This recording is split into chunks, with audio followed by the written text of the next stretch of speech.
Mearabloggers. Today I have Oakland Raiders defensive end and former Ohio State Buckeye Jay Richardson on the Mearablog Podcast. Jay, happy to have you here.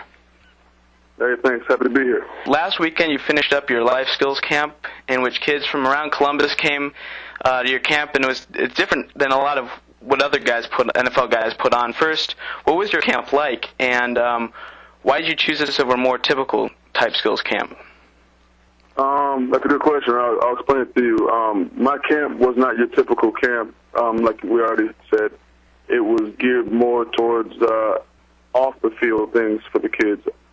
The reality of it is this: most kids, as a matter of fact, I think 98% of all kids are not going to make it in the NFL. Mm-hmm. And in order to kind of allow them to understand why it's important to have some off-the-field skills, I put this life camp on. We had a number of speakers come in. We had a few lawyers come in, a doctor come in. We had some bankers come in, people that work with finance. We had current players come in the NFL. We had current college players, and we had ex-players come in. And basically what I did was I put them all in a room.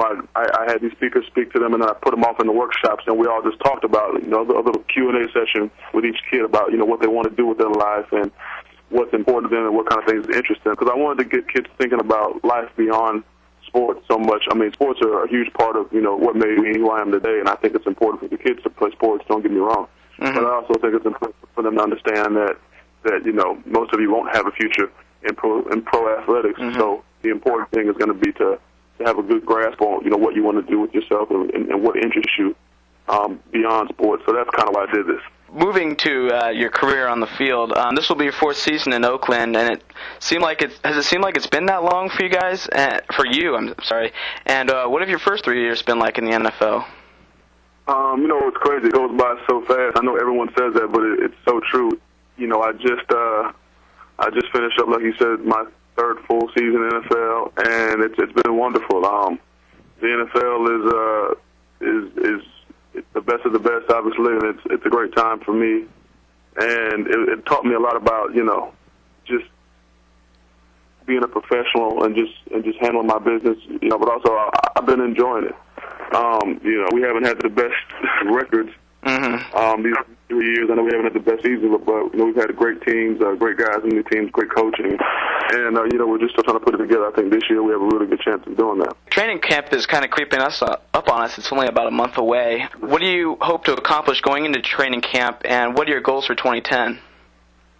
My goals for this year, obviously making the team and performing, but really kind of setting the bar a little bit higher for myself and kind of proving, to, I think, the rest of the NFL community that I'm one of the, elite defensive ends in this league and defensive players. And I think it's important, for me to perform every week, no matter whether I'm starting, no matter whether I'm coming off the bench, or what the situation is. But every time I get in that game, to kind of put my mark on that game and make sure people understand that I'm definitely a force. Yeah, I talked to your Raider teammate Michael Mitchell a few months ago, and I asked him, as a young player, what was it like, playing with Nnamdi Asomugha, someone who's at his same position of defensive back, and having that guy with you. You kind of have a similar situation with Richard Seymour, and so I ask you, as a young player, not necessarily as young as Mike, but what have you learned from Richard so far? Oh, a whole lot. I mean, between him and having Greg Ellis on our team last season, it was just a nice experience for me personally to be able to kind of sit back and, still play and still, perform where I could, but also to watch how the real pros do it, so to speak, and really just see how they go about their business and see how they go about preparing for a game. And, with Greg, he's so serious about his film study and just watching how he studies film, and he kind of taught me what to look for when I'm watching film and, what things to study. And, Richard, his game day preparation is real serious. And it's always nice to see how guys that have been doing it for so long do it and kind of give you a sense of, the things you need to be, improving. You have kind of been a rotation guy for Oakland, but you've also gotten a lot of starts, especially early in your career. Does it matter to you if you start, or does it not matter? I'm a competitor first and foremost, so it always matters to me. I want to be the first guy out there. I want to be, I want to obviously be the starter and be out there making plays. That's not always the case, and, they shuffle guys around a lot, and I think that's fine. I mean, whoever's playing the best needs to be out there playing. And, I don't care who it is. I just try to make sure I'm that person. And if I'm not, then I want to make sure when I do go in the game, I play as good as I possibly can. That's just my mentality. I'm not as big on, who makes the plays or who's out there. As long as we win, that's all I want to do is win games. Right, and yeah. Now, a lot of my readers and listeners are from Columbus, and you know that better than anyone that Buckeye football is a 365-day-a-year conversation. How do you see 2010 playing out for the Ohio State University?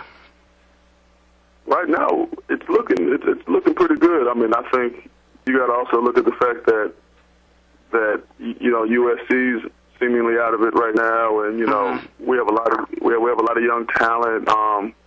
Looks like they opened up the Big Ten a little bit and putting a few different faces in there, which is cool. But we had a couple setbacks with the guys in grades, from what I'm hearing. But from whatever I'm hearing, man, we're gonna have a good team. Coach Tressel's always gonna put together a well-disciplined team, smart group of guys out there, and I'm kind of anxious to see how we perform and how much money I'm going to win or lose this year on my guys. Right. You mentioned USC. I mean, you're out there in California, and do you hear a lot about USC or a lot of smack talk about them? I mean, obviously they're kind of out of the picture for a couple of years now with all the violations and everything. But do you hear a lot about out there? Because I know Carson Palmer, when he was in Cincinnati, he was always hearing stuff about Ohio State, and he's like, oh, I hate that and whatever. Do you hear a lot about USC or any of those California teams out there? Not as much as I did my first 2 years I was out here. My first couple of years I was out here, Lane Kiffin was the head coach, and, we had Justin Fargas on the team, a USC guy, and, I mean, everything was USC this, USC that. Not as much anymore, but, I definitely had to make some bets throughout the season that I didn't really want to make, but, I'm always going to support my guys, and, they definitely love USC out there. Yeah, Cameron Hayward is projected to be a top 10 draft pick in next year's NFL draft. And as a D lineman, what would be your advice to Cam, and what can he be expecting at the next level? My biggest advice to Cam, would be come in, take this job seriously, be a professional, be early to everything.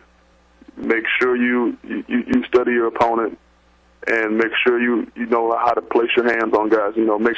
The NFL is such a hand-to-hand combat game up front, between offensive linemen and defensive linemen. And I think a lot of young guys come in and they have good size and good speed and athleticism, but they don't know how to use their hands. So I would just tell him, make sure he's learning and studying with some of the vets on whatever team he goes to on how to use his hands. Jay, I appreciate it. Thank you very much for coming on my podcast here. Best of luck to you next year, and all of Columbus will be watching you. Thank you very much. I appreciate it. Thank you.